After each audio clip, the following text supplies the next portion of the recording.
So got the injector boss holes machined, and then the injector bosses pressed in.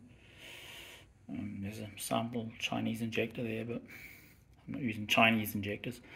I'll have to weld those next.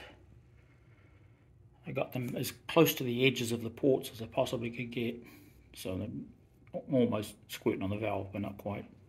There's also the rear water crossover installed, mostly anyway.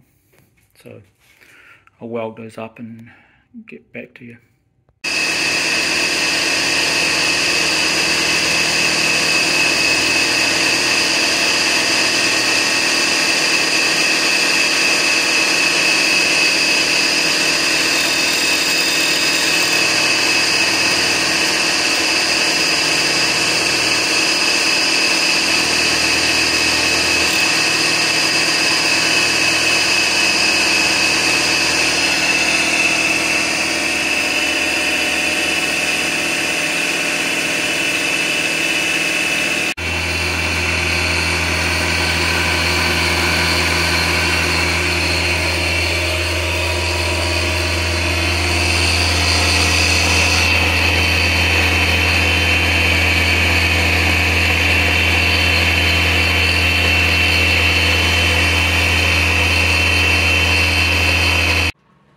So here's the cam trigger set up in this.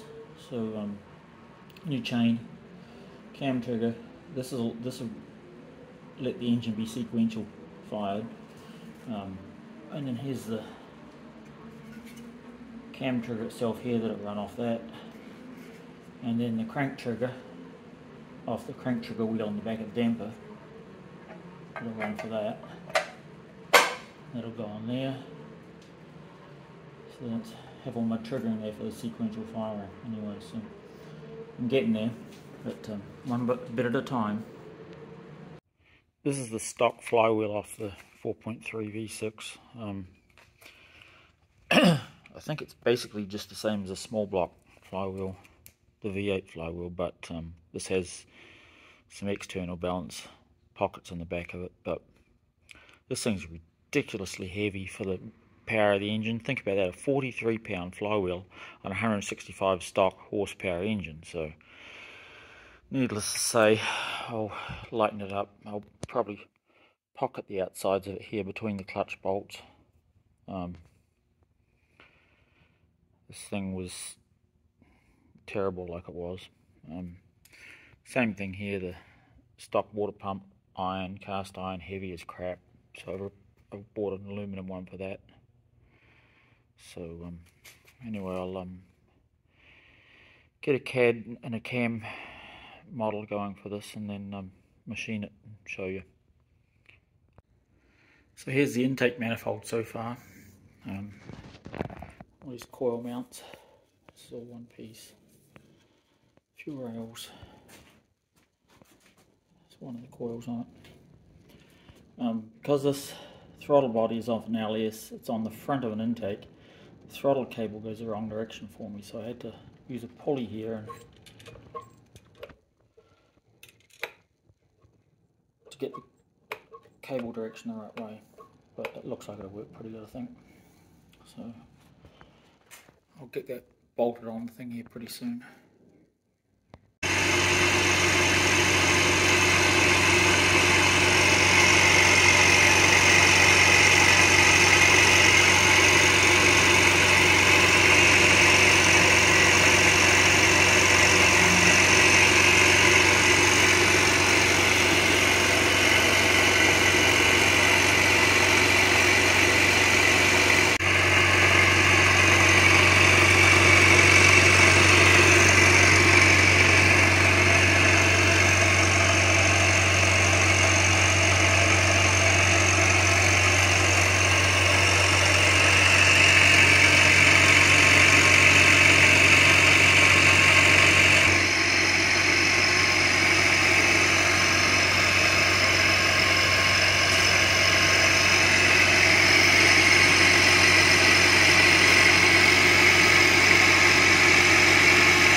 Okay, so now it weighs 35 pounds, so I machined 8 pounds off it, and 8 pounds out at the largest diameters I can, so that's reduced the moment of inertia quite a bit. There's pockets in the back. There's the external balance pocket that the 4.3 needs, and I haven't touched any of that, so essentially I haven't changed its external balance amounts, but that should let it rev up a little bit quicker than it used to, because it was terrible before. Okay.